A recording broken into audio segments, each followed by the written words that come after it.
Hey, welcome to I Hate the Dentist. Should you use somebody else's toothbrush? Great question. Quick scenario for you. Let's say you've been dating somebody for a couple months.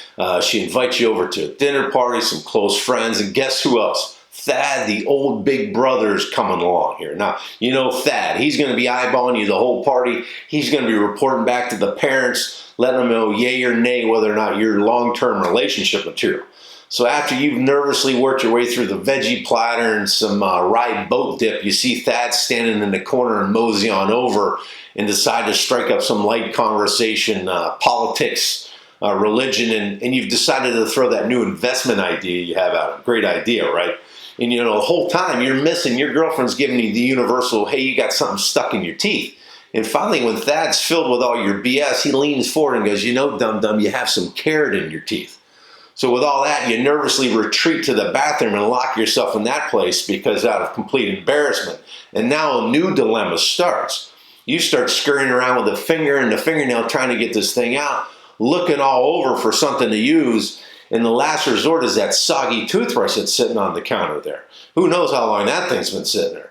Now, if you're a germaphobe, I could tell you about 100 million reasons not to touch that toothbrush, whether it's bacteria, viruses, food debris. And guess what? If it's in a bathroom and it's been lucky enough to be present when somebody's flushed the toilet with the lid up a couple times, fecal coliform probably joined the party tonight too, okay? So now you got to start thinking, are you lucky tonight that really, is it worth getting that carrot out of your teeth? Well, as a dentist, I got to tell you, the American Dental Association does not recommend you using somebody else's toothbrush. In fact, when it comes to your own toothbrush, we recommend you throw that thing out every 3 or 4 months. If you're ever sick or ill, throw that thing out immediately when you're feeling better.